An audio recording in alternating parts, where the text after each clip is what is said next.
9월 20일 수요일 묵상 본문 말씀은 열왕기상 8장 1절에서 11절입니다. 8장은 성전 봉헌식 내용이 소개됩니다.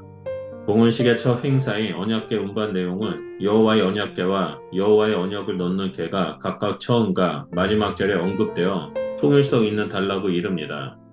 여호와의 언약궤는 다윗성에서 예루살렘의 완공된 성전으로 운반될 예정입니다. 1절을 보면 솔로몬은 언약궤 운반 준비를 위해 이스라엘 장로들과 모든 지파의 우두머리를 예루살렘에 소집했습니다.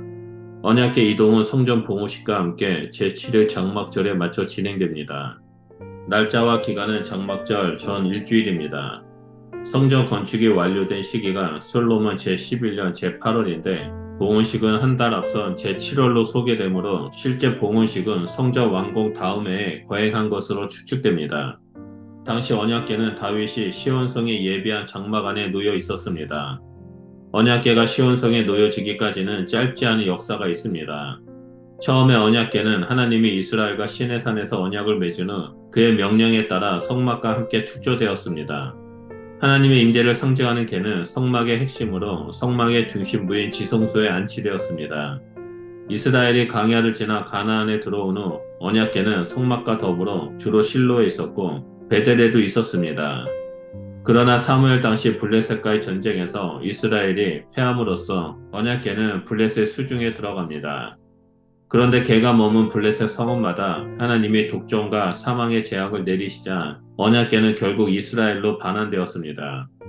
이때 개는 성막과 떨어져 기럇 여아림 성읍 아비나답의 집에 안치되었습니다. 성막은 사울 당시 노베에 있었고 다윗의 통치 때에는 기브온에서 그 모습을 드러냅니다. 다윗은 아비나답의 집에 머물렀던 언약궤를 우여곡절 끝에 시온성에 안치할 수 있었습니다. 이제 언약궤는 완공된 예루살렘 성전으로 운반됩니다. 제사장들과 레위 사람들은 다윗성 장막에서 여호와의 언약궤를 기브온에서 성막과 성막의 모든 성물을 새 성전으로 옮겼습니다. 언약궤가 운반되는 동안 솔로몬 왕은 봉헌식과 장막절 행사를 위해 소집된 이스라엘 회중을 앞에 두고 함께 언약궤 앞에 있었습니다.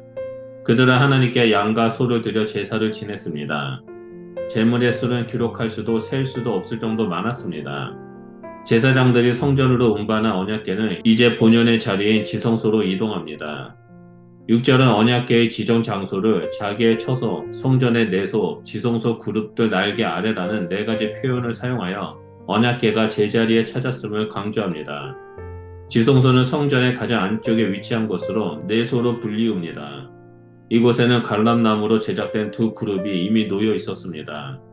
이 그룹들은 지성소 중앙에 세운 높이 4.6m의 10규빗의 큰 형상입니다. 이 형상은 원래 성막에는 없었던 새로운 조형물입니다. 언약궤는 두 그룹 사이 아래에 안착되었습니다. 이런 구조는 이전에 다윗이 솔로몬에게 지시한 식양을 따른 것입니다. 언약궤에 달린 두 채는 궤의 네 모퉁이에 매단 네 금고리에 끼워 금을 입힌 막대기들로 길이가 길었습니다.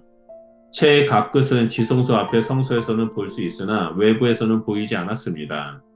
이 채들이 오늘까지 거기에 있다라는 8절의 말은 채들을 고리에서 빼내지 말라는 출애굽기 25장 15절의 규례에 순종했음을 나타냅니다. 언약궤 안에는 십계명이 적힌 두 돌판이 놓여 있었습니다. 저자는 이 돌판이 출애굽한 후 여호와가 이스라엘 자손과 호렙산에서 언약을 맺을 때 모세가 넣은 것이라고 설명합니다. 이로써 이스라엘에게 하나님의 언약과 언약에 대한 순종을 상기시킵니다. 9절은 언약궤 안에 언약의 돌판이 있다라고 전합니다.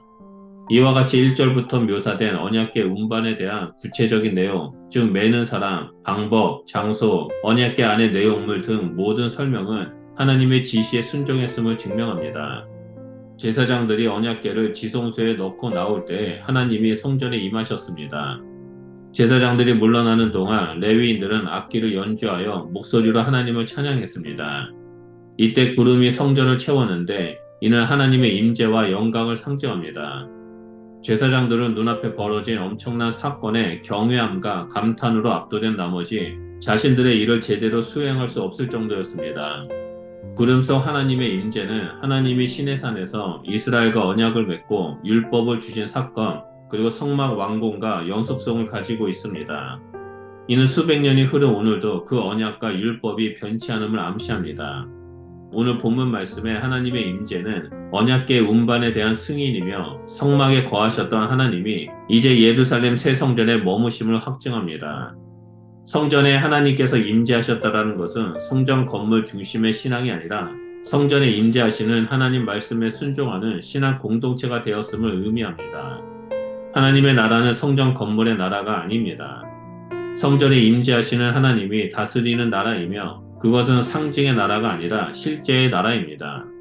그렇기 때문에 신앙은 성전 건물이 아니라 하나님과의 관계가 핵심입니다. 우리가 하나님의 임재 가운데 나아가 하나님의 말씀 가운데 머물며 하나님을 알아가고 또한 하나님의 말씀에 순종하며 나아갈 때 우리는 이 땅에서 온전한 하나님의 백성으로 살아갈 수 있습니다.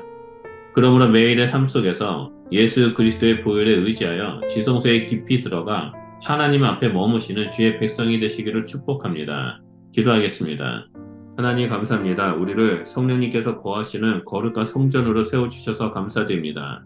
하나님 우리 안에 성령의 충만함으로 임재하여 주셔서 성전대 우리의 몸을 다스려 주시고 하나님의 뜻이 우리 삶 가운데 이루어질 수 있도록 역사하여 주시옵소서.